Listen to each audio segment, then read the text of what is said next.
السلام عليكم ورحمة الله وبركاته.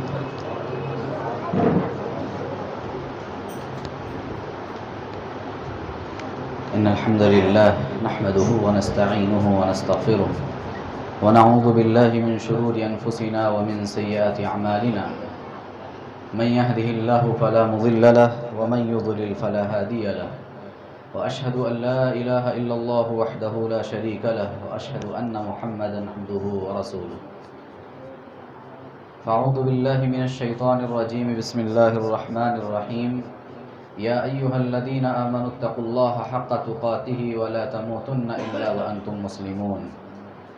يا أيها الناس اتقوا ربكم الذي خلقكم من نفس واحدة وخلق منها زوجها وبث منهما رجالا كثيرا ونساء واتقوا الله الذي تساءلون به والأرحام إن الله كان عليكم رقيبا.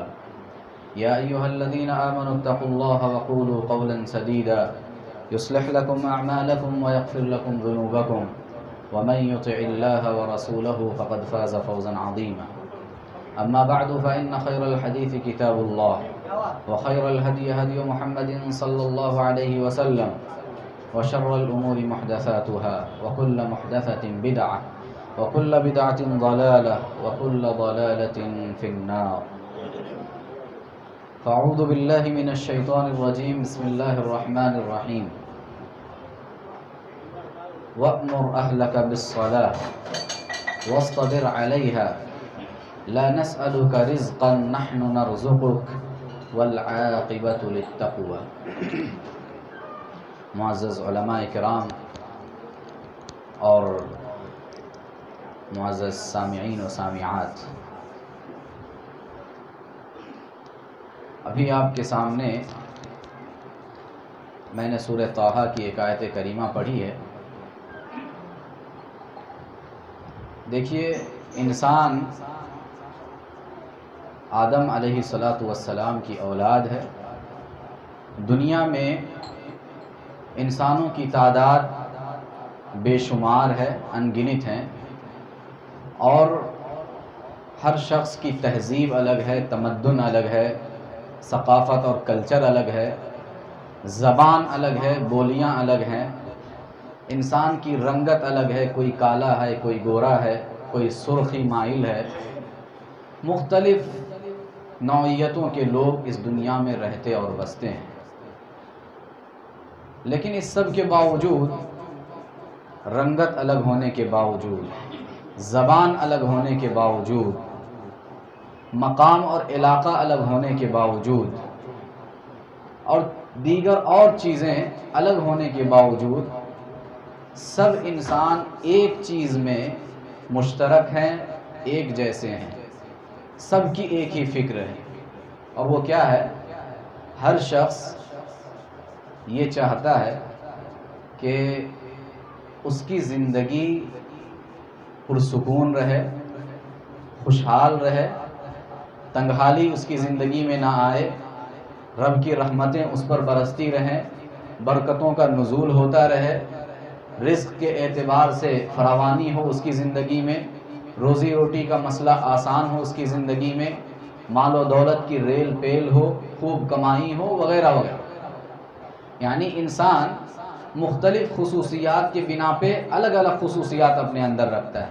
لیکن جہاں روزی روٹی کا مسئلہ آ جاتا ہے، رزق کا مسئلہ آ جاتا ہے، وہاں انسان سب برابر ہے. سب چاہتا ہے کہ میرے پاس رزق کی فراوانی ہو، روزی کی فراوانی ہو، میری زندگی خوشحال ہو، تنگحالی میری زندگی میں نہ آئے. یہ ہر انسان کی خواہش ہوتی ہے، چاہے وہ کسی بھی علاقے کا رہنے والا ہو، کسی بھی ملک اور قوم کا رہنے والا ہو، کسی بھی رنگت کا رہنے والا ہو، اور کسی بھی زبان و بیان کا بولنے والا ہو، کسی بھی کلچر اور تہذیب سے اس کا تعلق. یہ خواہش اس کے دل میں ضرور ہوتی ہے کہ میری زندگی خوشحال رہے، تنگحالی کا میں شکار نہ ہونے پاؤں. یہ خواہش سب کی یکساں خواہش.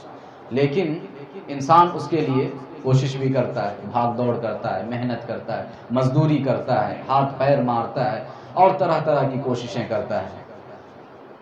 کوشش کرنا زندگی میں خوشحالی لانے کے لیے، تنگحالی سے نجات پانے کے لیے، زندگی میں رزق کی فراوانی اور روزی روٹی کے مسئلے کو حل کرنے کے لیے بھاگ دوڑ انسان کو کرنا ہے، کوشش کرنی ہے، محنت کرنی ہے، جد و جہد کرنا ہے، ساری چیزیں اپنی جگہ پہ ہیں، اسی کے ذریعے سے پھر انسانی زندگی میں رزق کی فراوانی ہوگی۔ لیکن بحیثیت مسلمان، بحیثیت مومن، اللہ اور اس کے رسول نے مجھے اور آپ کو اس معاملے میں اور اس مسئلے میں کیا اصول دیے ہیں، کیا ضابطے دیے ہیں، کیا طریقے بتلائے ہیں کہ جنہیں اپنا کر کے ہم اپنی زندگیوں میں اللہ کی رحمت کا مستحق بن سکتے ہیں، خوشحالی اپنی زندگی میں لا سکتے ہیں، تنگ حالی سے خود کو بچا سکتے ہیں، فارغ البالی ہماری زندگی میں آ سکتی ہے، رحمتیں ہماری زندگی میں نازل ہو سکتی ہیں، آسمان سے برکتوں کا نزول ہمارے لیے ہو سکتا ہے۔ کیا اسباب ہیں، کیا وجوہات ہیں اور اس کے کیا اصول ہیں۔ آج کے اس ملاقات میں میں آپ کے سامنے زندگی میں خوشحالی لانے والے اسباب، رزق کے حوالے سے، روزی روٹی کے حوالے سے، مال و دولت کے حوالے سے زندگی میں خوشحالی لانے والے اسباب کیا ہیں، خوشنما زندگی گزارنے کے لیے اللہ اور اس کے رسول نے کیا اصول ہمیں بتائے ہیں، وہ مختصر انداز میں مختصر اصول آپ کے سامنے رکھوں گا۔ سب سے پہلی چیز، اگر ہم اپنی زندگی میں خوشحالی لانا چاہتے ہیں، فارغ البالی لانا چاہتے ہیں، تو سب سے پہلا فارمولہ جو شریعت نے ہمیں بتایا وہ کیا ہے؟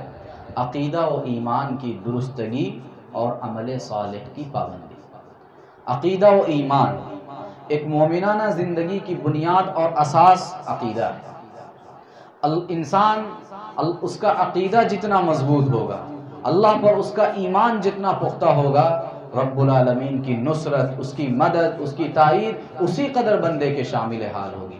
تاریخ بتلاتی ہے، اسلامی تاریخ، کہ اس دنیا کے اندر مسلمان جب تک عقیدے کے اعتبار سے اچھے رہے، مسلمانوں کا عقیدہ جب تک مضبوط رہا، اللہ پر ان کا توکل جتنا مضبوط رہا، اللہ سے ان کا تعلق جس قدر مضبوط رہا، اور جب تک مسلمانوں کے عقیدے میں شرک و بدعات کی ملاوٹ اور آمیزش نہ ہوئی، جب تک ان کا عقیدہ صاف اور ستھرا رہا، تب تک مسلمان دنیا کے اندر مال و دولت، شان و شوکت، طاقت و قوت، ہر اعتبار سے مسلمان دنیا کے اندر ایک زندہ قوم کی حیثیت سے باقی ہے۔ لیکن جب مسلمانوں کا تعلق اللہ سے کمزور پڑنے لگا، مسلمانوں کے عقیدے میں خرابی آنے لگی، مسلمانوں کے ایمان میں شرک و بدعات کی ملاوٹ اور آمیزش ہونے لگی، وہیں سے مسلمان دھیرے دھیرے زوبہ زوال ہونے لگے اور تنزلی کے شکار ہونے لگے۔ بتلانا مقصود یہ ہے کہ انسان اپنی زندگی میں اگر خوشحالی لانا چاہتا ہے، تنگ حالی سے نجات پانا چاہتا ہے، تو اسے سب سے پہلے اپنے عقیدے کو درست کرنا پڑے گا، عقیدے کی اصلاح اپنی کرنی پڑے گی۔ قرآن مجید میں ایسی دسیوں آیتیں ہیں جہاں اللہ رب العالمین نے انسان کو خوشحال زندگی کا انسان سے وعدہ کیا، لیکن اس وعدے کو مشروط کر دیا سلامتی ایمان کے ساتھ اور صحت عقیدہ کے ساتھ۔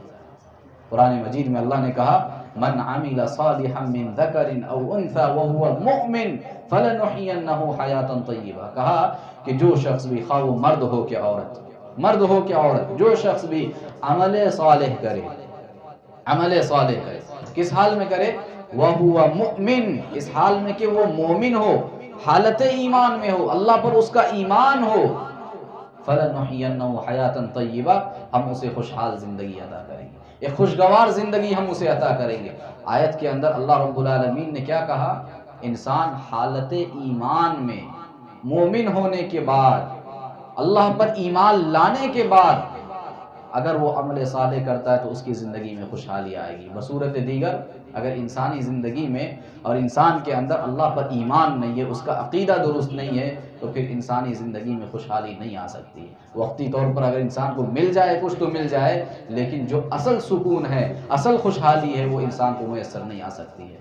کہنے کا مطلب یہ ہے کہ ہم اگر اپنی زندگیوں میں خوشحالی لانا چاہتے ہیں تو ہمیں سب سے پہلے اپنے عقیدے کو درست کرنا پڑے گا، عقیدے کی اصلاح ہمیں کرنی پڑے گی۔ جو مانگنا ہے اللہ سے مانگنا ہے، جو سوال کرنا ہے اللہ سے سوال کرنا ہے، دستے سوال اس کے سامنے دراز کرنا ہے، مرادیں اس سے مانگنا ہے۔ زندگی میں جو ٹینشنز ہیں، جو پرابلمز ہیں، جو بھی مسائل ہیں، ان سارے مسائل کا تذکرہ اللہ کے سامنے کرنا ہے اور حل بھی اسی کے پاس تلاش کرنا ہے۔ یہ سب سے بنیادی چیز اپنے ایمان اور عقیدے کی درستگی انسان کو کرنی ہے، اور پھر ایمان و عقیدے کی درستگی کے ساتھ عمل صالح کی پابندی۔ عمل صالح کی پابندی ایک ایسا نسخہ ہے جو انسانی زندگی کو خوشحالی کی طرف لے جاتا ہے۔ عمل صالح کیا ہے؟ ہر وہ کام جو اچھائی کا کام ہو، بھلائی کا کام ہو، خیر کا کام ہو، نیکی کا کام ہو، اس میں فرائض کی پابندی بھی ہے، نوافل کا اہتمام بھی ہے، اسی طرح سے صدقات و خیرات بھی ہے، لوگوں کے ساتھ اچھا سلوک اور اچھا رویہ اختیار کرنا بھی ہے، اللہ کے حقوق بھی ہیں، بندوں کے حقوق بھی ہے، تجارت و کاروبار میں امانت و دیانت، وعدہ وفائی بھی ہے، جھوٹ اور مکر و فریب سے اجتناب کرنا، یہ ساری چیزیں عمل صالح کے اندر شامل ہیں۔ اور عمل صالح میں بھی بالخصوص نماز ایک ایسا نسخہ ہے نماز کہ جو انسانی زندگی کی خوشحالی اور فارغ البالی کا سب سے بڑا ذریعہ اور سب سے بڑا ضامن ہے۔ قرآن مجید میں اللہ رب العالمین نے ایک ہی آیت کے اندر نماز اور رزق دونوں چیزوں کو ایک ساتھ جوڑ کر کے بیان کیا، دونوں چیزوں کو ایک ساتھ اللہ نے جوڑ کر کے بیان کیا۔ اللہ نے کہا وَأْمُرْ أَهْلَكَ بِالصَّلَاةِ وَاسْطَبِرْ عَلَيْهَا لَا نَسْأَلُكَ رِزْقًا نَحْنُ نَرْزُقُكَ، کہا کہ اے نبی محترم صلی اللہ علیہ وسلم، آپ اپنے گھر والوں کو نماز کا حکم دیجئے، نماز کی تلقین کیجئے، وَاسْطَبِرْ عَلَيْهَا، اور آپ خود نماز کی اس عبادت پر پوری طرح سے کاربند ہو جائیے، جم جائیے۔ کیا فائدہ ہوگا؟ اللہ کہتا ہے لا نسألک رزقا، ہم آپ سے رزق کا مطالبہ نہیں کرتے، ہم آپ سے رزق نہیں مانگتے ہیں، نحن نرزقک، ہم خود آپ کو رزق دینے والے ہیں۔ اہل علم نے کہا کہ یہاں اس آیت کے اندر ایک ہی آیت میں اللہ رب العالمین نے نماز اور رزق دونوں چیزوں کو ایک ساتھ جوڑ کر کے بیان کیا ہے۔ اس سے یہ پتہ چلتا ہے کہ نماز کا اور رزق کا آپس میں بڑا گہرا تعلق ہے، بڑا گہرا تعلق ہے۔ نماز پڑھو اللہ کی مدد آئے گی، نماز پڑھو اللہ کی نصرت حاصل ہوگی، نماز پڑھو اللہ کی تائید حاصل ہوگی، نماز پڑھو رب کی رحمتوں کا نزول ہوگا، نماز پڑھو آسمان سے برکتوں کا نزول ہوگا، نماز پڑھو زندگی کے مسائل تمہارے حل ہوں گے۔ اللہ رب العالمین نے نماز کے ذریعے سے زندگی میں خوشحالی کا وعدہ کیا ہے۔ اور مشہور و معروف آیت کریمہ بھی ہمارے سامنے ہے، یا ایھا الذین آمنوا استعینوا بالصبر والصلاۃ، کیا کہا اللہ نے؟ اے ایمان والو، اللہ کی مدد طلب کرو، کس چیز کے ذریعے؟ بالصبر والصلاۃ، کہا صبر کے ذریعے اور نماز کے ذریعے۔ اللہ رب العالمین کی مدد آتی ہے نماز کے ذریعے سے، نماز پڑھیں گے زندگی میں خوشحالی آئے گی، نماز پڑھیں گے فارغ البالی آئے گی، نماز پڑھیں گے زندگی میں برکتوں کا نزول ہوگا، رحمتوں کا نزول ہوگا۔ تو بتلانا مقصود یہ ہے کہ انسان اگر اپنی زندگی کو خوشحال بنانا چاہتا ہے، روزی روٹی کے مسئلے کو حل کرنا چاہتا ہے، اپنے رزق میں فراوانی چاہتا ہے، اسے سب سے پہلے اپنے عقیدہ و ایمان کی درستگی کرنی پڑے گی، اور اس کے ساتھ ساتھ عمل صالح کی پابندی انسان کو اپنی زندگی میں کرنی پڑے گی، اس سے انسانی زندگی میں خوشحالی آتی ہے۔ اور دوسرا سبب، دوسرا اصول جو شریعت نے ہمیں بتایا زندگی میں خوشحالی اور فارغ البالی لانے کا دوسرا ذریعہ کیا ہے؟ تقویٰ اور پرہیزگاری ہے۔ تقویٰ اور پرہیزگاری۔ تقویٰ کیا ہے؟ پرہیزگاری کیا ہے؟ گناہوں سے، معصیتوں سے، نافرمانیوں سے بچتے بچاتے زندگی کی اس گاڑی کو آخرت کی طرف رواں دواں رکھنا، یہ تقویٰ و پرہیزگاری ہے۔ ٹھیک اسی طرح جس طرح ایک شخص کسی ایسے راستے سے گزر رہا ہے جو بالکل تنگ راستہ ہے، اور اس راستے کے دونوں جانب کانٹے دار درخت لگے ہوئے ہیں، خاردار جھاڑیاں لگی ہوئی ہیں، ایک انسان جب ایسے تنگ راستے سے، کانٹے دار راستے سے جب گزرتا ہے تو کیسے اپنے آپ کو سمیٹتے ہوئے، اپنے دامن کو سمیٹ کر کے گزرنے کی کوشش کرتا ہے تاکہ اس کا دامن اور اس کا جسم کسی کانٹے سے الجھ نہ جائے۔ اسی طریقے سے اس دنیا میں رہتے ہوئے انسان کو گناہوں سے، نافرمانیوں سے اور معصیتوں سے خود کو بچتے بچاتے آخرت کی طرف لے کے جانا ہے اور آخرت کے سفر پر روانہ رکھنا ہے۔ یہ دنیا فتنوں بھری دنیا ہے، جہاں قدم قدم پر فتنے ہیں، قدم قدم پر آزمائشیں ہیں، اور شیطان جو انسان کا ازلی دشمن ہے، اس غارت گر دین و ایمان نے انسانوں کو اللہ سے دور کرنے کے لیے قدم قدم پر فتنوں کے جال پھیلا رکھا ہے، جس میں پھنس جانے سے انسان کی دنیا بھی تباہ ہو جاتی ہے اور آخرت بھی برباد ہو جاتی ہے۔ اور ایسے وقت میں انسان نہ دنیا میں خوشحال رہ سکتا ہے اور نہ آخرت میں کامیاب زندگی کا خواب دیکھ سکتا ہے۔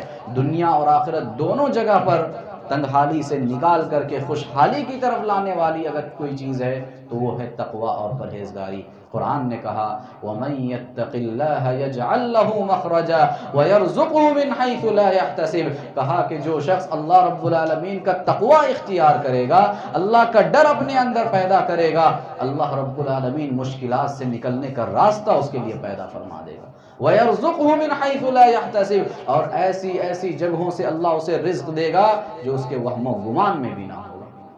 ایک اور آیت کریمہ میں اللہ نے کہا وَلَوْ أَنَّ أَهْلَ الْقُرَىٰ آمَنُوا وَاتَّقَوْا لَفَتَحْنَا عَلَيْهِمْ بَرَكَاتٍ مِّنَ السَّمَاءِ وَالْأَرْضِ، اللہ نے کہا کہ اگر بستی والے، قریہ والے، گاؤں والے، شہر والے اگر اللہ رب العالمین پر ایمان لے آتے اور تقوی سے اپنے آپ کو لیس کر لیتے، تقوی اپنے دلوں میں پیدا کر لیتے، لَفَتَحْنَا عَلَيْهِمْ بَرَكَاتٍ مِّنَ السَّمَاءِ وَالْأَرْضِ، تو ہم ان کے لیے آسمان و زمین سے برکتوں کے دروازے کھول دیتے۔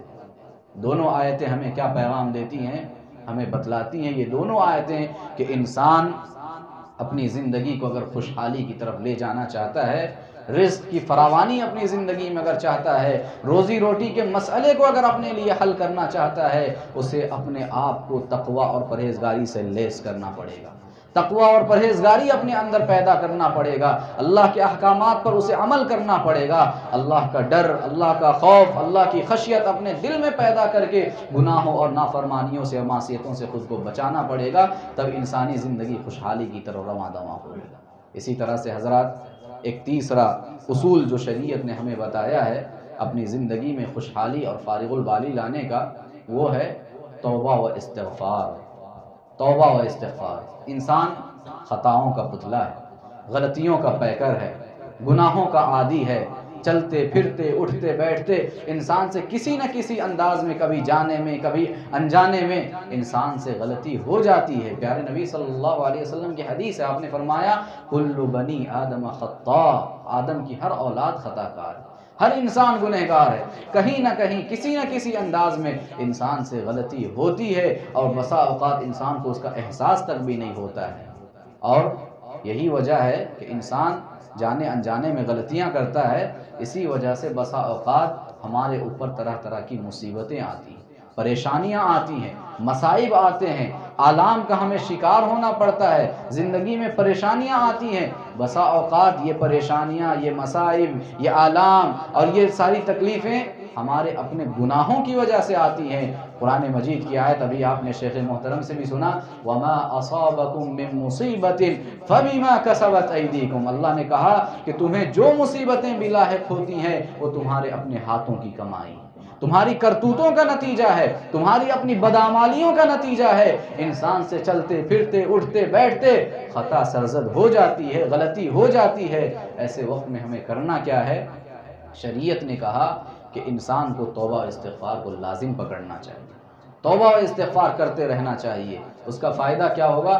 دو عظیم فائدے ہوں گے۔ ایک فائدہ تو یہ ہوگا کہ ہم سے جو غلطیاں سرزد ہوتی ہیں، جو گناہ ہوتے ہیں، وہ توبہ و استغفار کی وجہ سے اللہ تعالیٰ معاف کرتا رہے گا، ان گناہوں کو بخشتا رہے گا، اور ہم گناہ سے دھلتے رہیں گے، ہمارے گناہ معاف ہوتے رہیں گے۔ ایک فائدہ یہ ہوگا، اور دوسرا بڑا فائدہ کیا ہوگا؟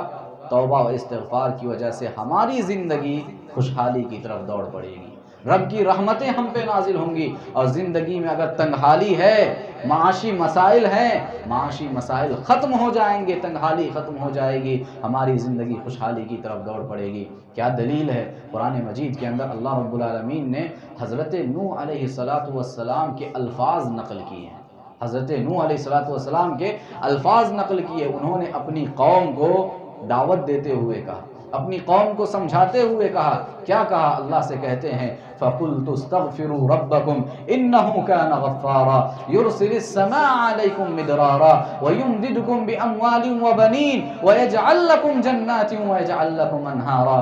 حضرت نوح علیہ السلام کہتے ہیں کہ میں نے اپنی قوم سے کہا استغفروا ربکم، اپنے پروردگار سے مغفرت طلب کرو، اپنے پروردگار سے بخشش کرو، بخشش مانگو، اس کے سامنے گڑ گڑاؤ، معافی مانگو۔ انہ کان غفارا، یقیناً وہ بڑا بخشنے والا ہے، معاف کرنے والا ہے۔ فائدہ کیا ہوگا؟ کہا یرسل السماء علیکم مدرارا، آسمان کی بلندیوں سے تمہارے اوپر باران رحمت کا نزول ہوگا، نفع بخش بارش تم پر نازل ہوگی، موسلا دھار بارش تم پر نازل کرے گا اللہ۔ وَيُمْدِدُكُمْ بِأَمْوَالٍ وَبَنِينَ، اور اللہ رب العالمین تمہاری مدد کرے گا مال و منال کے ذریعے، اولاد و احفاد کے ذریعے۔ وَيَجْعَلْ لَكُمْ جَنَّاتٍ، اللہ تمہارے لیے باغات پیدا فرمائے گا۔ وَيَجْعَلْ لَكُمْ أَنْهَارًا، اور تمہارے لیے نہریں جاری کر دے گا۔ یہ مال و منال، اولاد و احفاد، یہ باغات، یہ کھیتیاں اور یہ نہریں، یہ چشمے، یہ سب کیا ہے؟ انسانی زندگی کی خوشحالی کی علامت ہے۔ اگر انسانی زندگی میں یہ ساری چیزیں ہوں، کھیتیاں اس کے پاس ہیں، فصلیں اگتی ہیں، اس کے پاس باغات ہے جس کے اندر پھل آتے ہیں بہت سارے، اولاد کی کثرت ہے اس کے پاس، مال و دولت کی ریل پیل ہے، یہ سب کیا ہے؟ خوشحالی کی علامت ہے۔ انسانی زندگی میں گویا اللہ رب العالمین یہاں ان آیتوں کے ذریعے اور حضرت نوح علیہ السلام کے ان الفاظ کے ذریعے سے ہمیں یہ پیغام دینا چاہتا ہے کہ اگر ہم اپنی زندگی میں خوشحالی چاہتے ہیں، فارغ البالی چاہتے ہیں، تو ہمیں توبہ استغفار کو لازم پکڑنا چاہیے، توبہ استغفار کرتے رہنا چاہیے۔ اس سے ہمارے گناہ بھی معاف ہوں گے اور ہماری زندگی میں خوشحالی آئے گی، رب کی رحمتیں ہم پر نازل ہوں گی، اللہ رب العالمین برکتوں کا نزول ہم پہ فرمائے گا۔ تو توبہ و استغفار یہ بھی ایک خوشحال زندگی کا ایک بڑا ذریعہ ہے اور بڑا ضامن ہے۔ اسی طرح سے حضرات ایک چوتھا اصول جو شریعت نے ہمیں بتلایا ہے کہ اگر ہم اپنی زندگی میں خوشحالی لانا چاہتے ہیں، رزق میں فراوانی لانا چاہتے ہیں، معاشی مسائل سے ہم اپنے آپ کو نجات دلانا چاہتے ہیں، تو توکل علی اللہ ایک بڑا نسخہ ہے ہمارے لیے۔ اللہ کی ذات پر بھروسہ، اللہ کی ذات پر توکل، اللہ کی ذات پر اعتماد بڑا عظیم عمل ہے۔ اور شریعت یہ کہتی ہے کہ یہ جو توکل علی اللہ ہے یہ ایمان کی روح ہے، عقیدہ توحید کی بنیاد ہے۔ ہماری زندگی کی بنیاد کیا ہے؟ عقیدہ توحید، اللہ پر ایمان۔ شریعت کہتی ہے کہ توکل علی اللہ یہ ہمارے ایمان کی روح اور عقیدہ توحید کی بنیاد ہے۔ اور قرآن مجید میں 10 مقامات پر اللہ رب العالمین نے اللہ کی ذات پر توکل کرنے کا حکم بھی دیا اور اسے مومنوں کی صفت بھی بتلائی۔ سورۃ الانفال میں اللہ رب العالمین نے مومنوں کے کئی ایک اوصاف کا ذکر کیا، ان میں سے ایک خاص صفت کا تذکرہ کرتے ہوئے کہا وَعَلَىٰ رَبِّهِمْ يَتَوَكَّلُونَ، کہ مومن ہر حال میں اپنے رب کی ذات پر بھروسہ کرتے ہیں۔ زندگی کا کوئی بھی معاملہ ہو، کوئی بھی مسئلہ ہو، چھوٹا معاملہ ہو، بڑا معاملہ ہو، چاہے وہ گھریلو مسائل ہوں یا دیگر مسائل ہوں، ایک بندہ مومن اپنے ہر حال میں اپنے رب کی ذات پہ بھروسہ کرتا ہے، رب کی ذات پہ توکل کرتا ہے۔ توکل بے شمار الجھنوں کے لیے ایک سیر شفا ہے، بے شمار مسائل کے حل کرنے کے لیے ایک نسخہ کیمیا ہے۔ یہی وجہ ہے کہ ایک انسان جو اپنے رب کی ذات پہ بھروسہ کرتا ہے، رب کی ذات پہ توکل کرتا ہے، وہ بے شمار الجھنوں میں گھر کر بھی اور بے شمار مسائل میں پڑھ کر بھی، بے حساب خطروں میں گھر کر بھی وہ وہاں سے بآسانی نکل جاتا ہے، وہ شخص جو رب کی ذات پہ بھروسہ کرتا ہے۔ قرآن کی آیت ہے، اللہ کا وعدہ ہے وَمَن يَتَوَكَّلْ عَلَى اللَّهِ فَهُوَ حَسْبُهُ، کہ جو شخص اللہ کی ذات پہ بھروسہ کرے گا اللہ رب العالمین خود اس کے لیے کافی ہو جائے گا۔ وہ گھریلو مسائل ہوں، دشمنوں کی سازشیں ہوں یا معاشی مسائل ہوں، گھریلو الجھنیں ہوں، جتنے بھی مسائل، جتنے بھی پرابلم اور جتنی بھی انسانی زندگی میں پریشانیاں ہوں، ساری پریشانیوں کا علاج توکل علی اللہ ہے، اللہ کی ذات پہ بھروسہ کرنا ہے۔ آپ واقعات دیکھیے کہ توکل انسانی زندگی میں کیسے کرشمے دکھاتا ہے، سبحان اللہ۔ قرآن مجید پڑھیے، اللہ رب العالمین نے حضرت موسیٰ علیہ السلام کا ذکر کیا ہے قرآن کے اندر۔ اللہ نے حضرت موسیٰ کو حکم دیا کہ موسیٰ راتوں رات قوم بنو اسرائیل کو، اپنی قوم کو تمہیں مصر سے لے کر کے نکل جانا ہے، فرعون سے بچاتے ہوئے۔ اللہ کا حکم تھا، حضرت موسیٰ علیہ السلام نے حکم کی تعمیل کی، اپنی قوم کو راتوں رات لے کر کے نکل گئے۔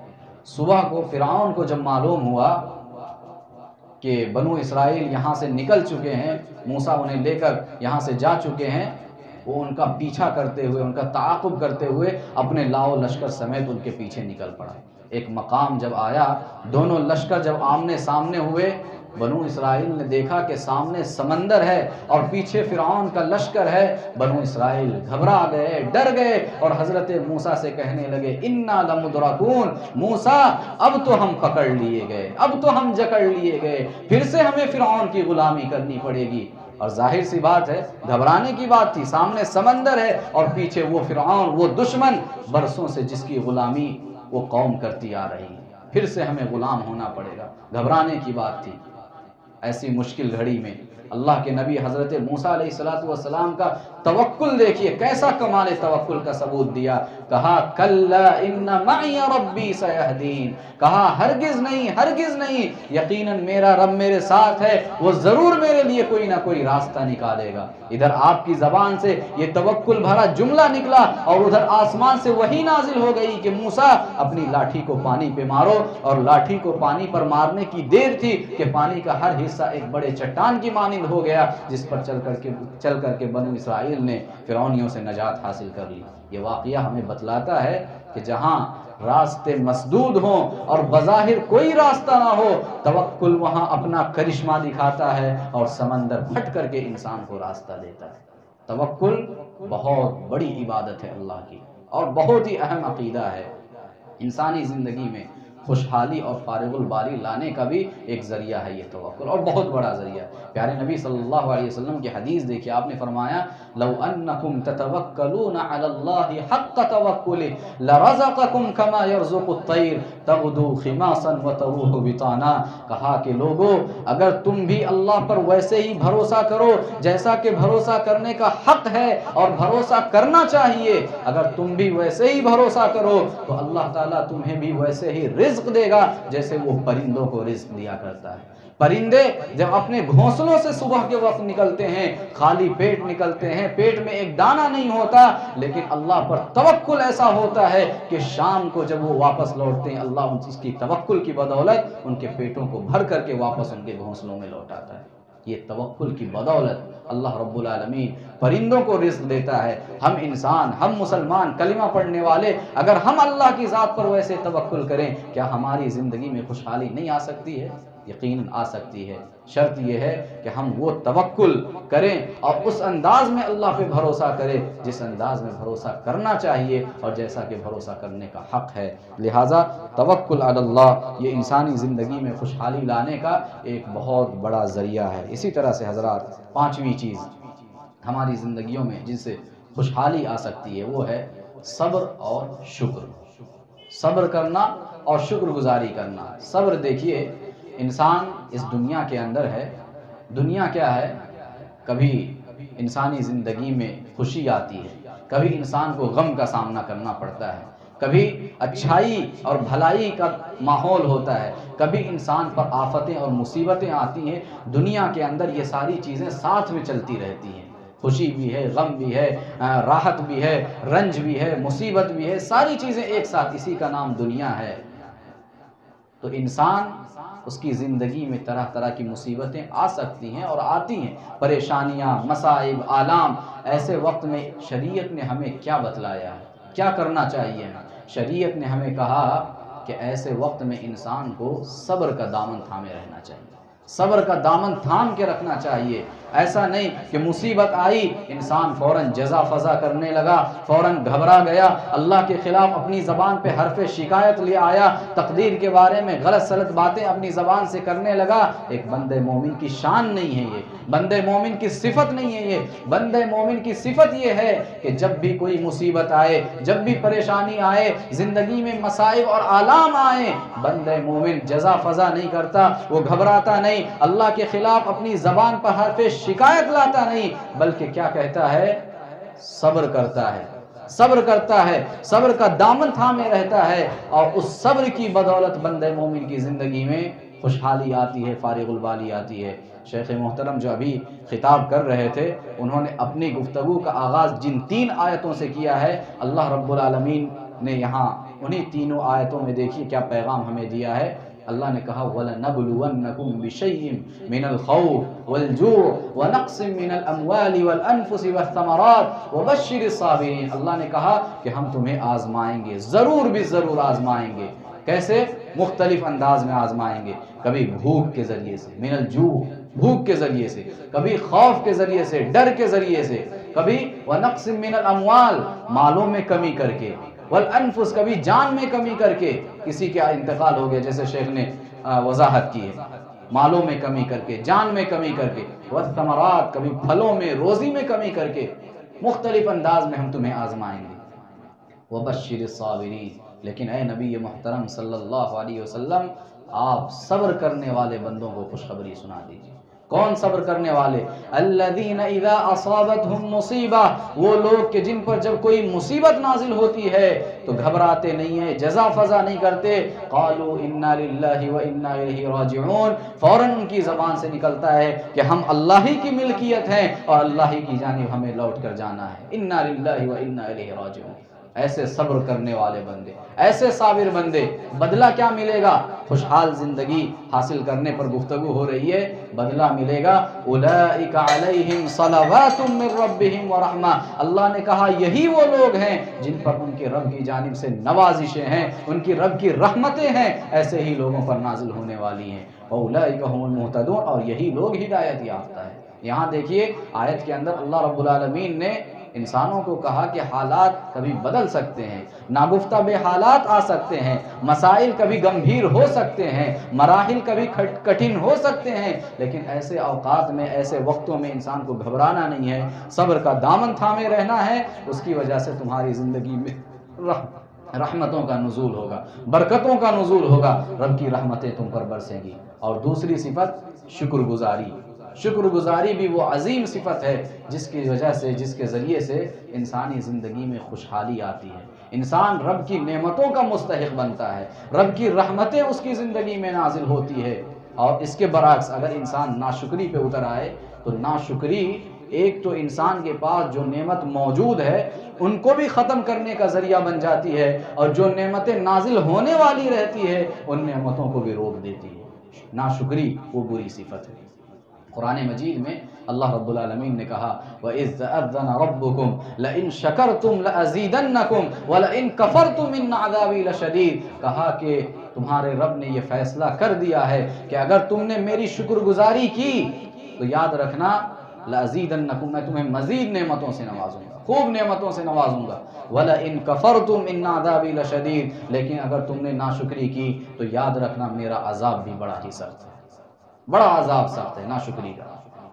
قرآن مجید میں اللہ رب العالمین نے قوم سبا کا واقعہ بیان کیا ہے، سورۃ سبا کے اندر قوم سبا کا واقعہ بیان کیا۔ اللہ رب العالمین نے اس قوم کو بڑی خوشحال زندگی عطا کی تھی، بڑی خوشحال زندگی، طرح طرح کی نعمتیں، اللہ نے ان کو ایسے باغات دیے تھے کہ جن باغات کے اندر طرح طرح کے پھل آتے تھے۔ اہل علم نے لکھا ہے کہ اس کثرت کے ساتھ پھل آتے تھے ان کے باغوں میں کہ ایک انسان اگر اپنے سر پہ ٹوکری لے کے باغ سے گزرتا تو اس کثرت کے ساتھ پھل گرتے پک پک کے کہ اسے توڑنے کی بھی ضرورت نہیں پڑتی، یوں ہی گرتے گرتے وہ ٹوکری بھر جاتی تھی، ہاتھ سے توڑنے کی ضرورت نہیں پڑتی۔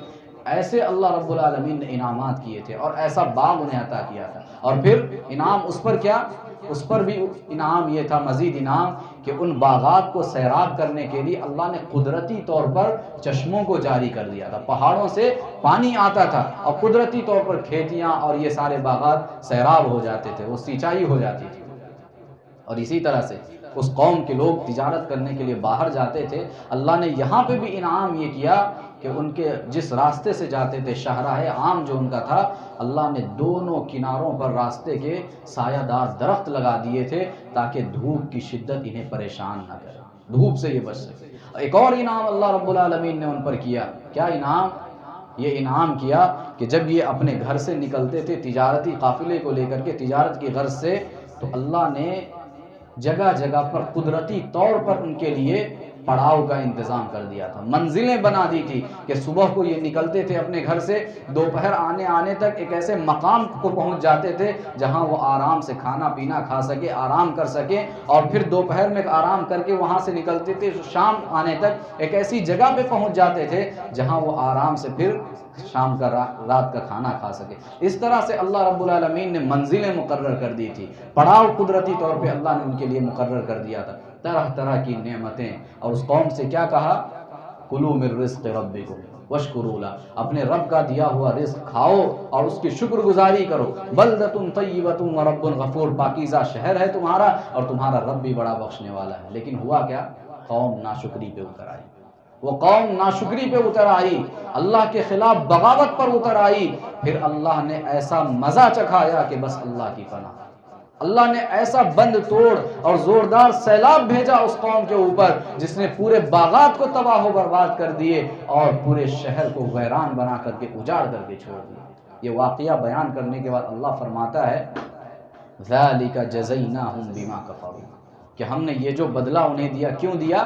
ان کی ناشکری کی وجہ سے ہم نے یہ بدلہ انہیں دیا، کفران نعمت کی وجہ سے یہ بدلہ ہم نے دیا۔ اور آگے اللہ کیا کہتا ہے، اس میں ہمارے لیے سبق ہے وَهَلْ نُجَازِي إِلَّا الْكَفُورَ، ہر ناشکرے کو ہم اسی طرح کا بدلہ دیا کرتے ہیں۔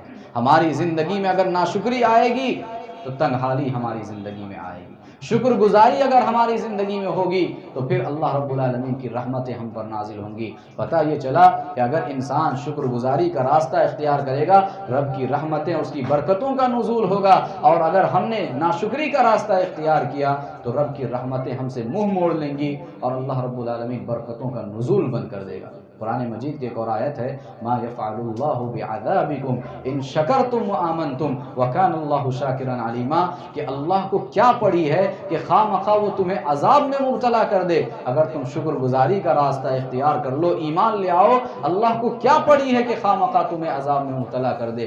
کان اللہ شاکرا علیما، اللہ تو شکر گزار ہے، قدردان ہے نعمتوں کا، اور وہ جاننے والا ہے۔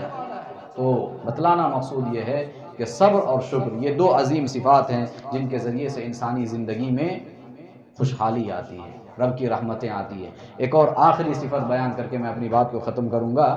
آخری چیز جو ہماری زندگی میں خوشحالی لا سکتی ہے، سارے اسباب، سارے ذرائع اپنی جگہ پہ ہیں، ان کا استعمال کرنا ہے ہمیں اپنی زندگی میں، محنت اور جد و جہد بھی کرنی ہے خوشحالی لانے کے لیے، لیکن ایک آخری چیز ہے وہ کرنا نہ بھولیں۔ وہ کیا ہے؟ دعا کا اہتمام۔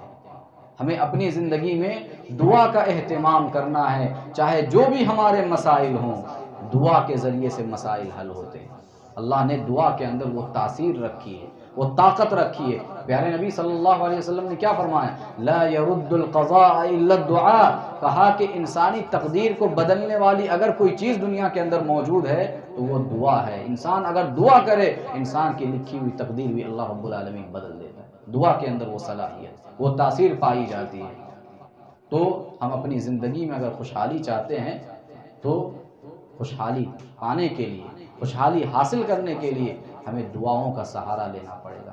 ہمارے جو بھی مسائل ہیں، ہم اللہ سے قریب ہو جائیں، اللہ سے جڑ جائیں، اللہ کے سامنے اپنے مسائل کو رکھیں، اللہ سے مرادیں مانگیں، اللہ کے سامنے گڑ گڑائیں، اپنے گنہگار ہاتھوں کو پھیلا کر کے اللہ سے مانگیں۔ اللہ ضرور ہماری مرادوں کو پوری کرے گا، ہماری مانگ کو پوری کرے گا۔ اس کی ذات تو ایسی ہے کہ اگر اللہ کے سامنے ہم اپنے ہاتھوں کو اٹھا لے تو اللہ رب العالمین بندوں کے خالی ہاتھ کو لوٹانے میں شرم محسوس کرتا ہے، ایسی ذات ہے اللہ رب العالمین۔ لہٰذا ہم اپنی زندگیوں میں دعاؤں کا اہتمام کریں، اللہ رب العالمین پر توکل کریں، تقویٰ کو اپنی زندگی میں لائیں، صبر اور شکر کی صفت سے خود کو متصف کریں، اور سب سے پہلے عقیدہ و ایمان کی درستگی پر دھیان دیں اور عمل صالح کی پابندی کریں۔ اگر یہ اور اس طرح کی کچھ چیزیں ہماری زندگیوں میں ہم اپناتے ہیں، نافذ کرتے ہیں، تو امید ہے کہ ہماری زندگیوں میں اللہ رب العالمین رزق کے دروازے کھولے گا، اللہ کی رحمتیں ہم پہ نازل ہوں گی، خوشحالی اور فارغ البالی کی طرف ہماری زندگی دوڑ جائے گی۔ دعا ہے کہ رب العالمین ان تمام باتوں پر ہمیں عمل کرنے کی توفیق عطا فرمائے۔ آمین۔ وآخر دعوانا الحمدللہ رب العالمین۔ السلام علیکم۔